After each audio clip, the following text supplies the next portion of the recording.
certain smile and a woolly hat. But still, he picked it up and tucked it inside the cover of the book as he carried it back to his seat, not wanting anyone to witness his moment of weakness. Under cover of his book, he checked out the list of courses on offer. There was nothing humble about the titles. Mastering the Art of Memoir, Mastering the Art of Lyric Poetry, Mastering the Art of the New Gothic. And finally, tucked away at the end like the mad ant on the Christmas card list, Mastering the Art of Storytelling. Gavin bit his lip. It held out a promise that was hard to resist. A 12-week evening class, anatomizing story structure and revealing the tricks of the narrative trade. For the beginning writer struggling with plot, story and theme, led by distinguished thriller writer Charles Arthur.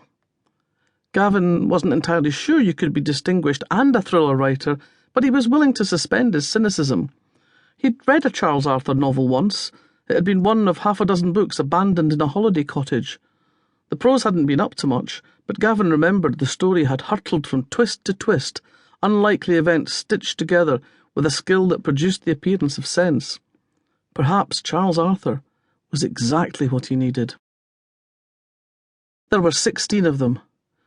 Usually when confronted by strangers, Gavin's primary directive was to add to his mental database of characters by cataloguing appearance, accent, verbal idiosyncrasies and physical habits. But that Tuesday evening he deliberately put that on hold so he could cling fast to Charles Arthur's every word. It didn't take Gavin long to realise that "Call Me Charlie" employed a teaching technique often assumed by those who don't actually have that much to say. Charlie made the most of his insights by repeating everything at least 4 times.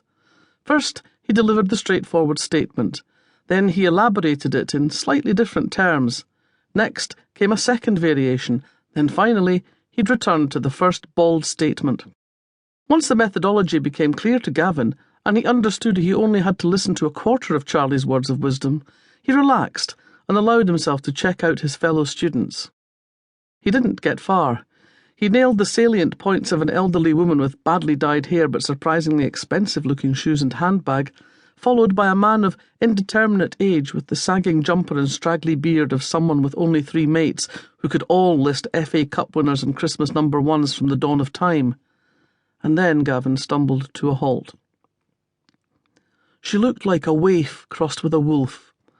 She wore a black leather vest zipped up to the hollow at the base of her throat. Not a hint of cleavage, but the promise of well-shaped breasts beneath. Her arms were bare. Well, technically he supposed they were bare. The flesh was uncovered, but scarcely exposed. Complicated, subtle tattoos covered her from wrist to shoulder like well-established vines over a pergola. They seemed to be derived from the complex designs of Chinese porcelain. Gavin's throat was suddenly dry, his tongue huge in his mouth. He looked back at Charlie in a bid to stay calm, but his eyes drifted back to the woman. Her hair was thick and dark, cut short and choppy. In profile, her features were well defined.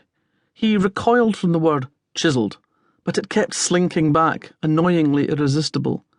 Her eyes were the blue of indigo jeans, and they were fixed on Charlie. She was concentrating. That much was obvious. What was also clear was that she wasn't exactly impressed. Gavin tried not to stare. It took a conscious effort, but he managed to focus on Charlie, at least with his eyes. Eventually, Charlie came to the end of his spiel. Gavin would have struggled to offer any kind of summary, but now apparently they were being set an assignment. Split into groups of 4, provided with a handout that listed half a dozen elements of a story setup, then posed a series of questions. "This is the starting point for a story," Charlie said.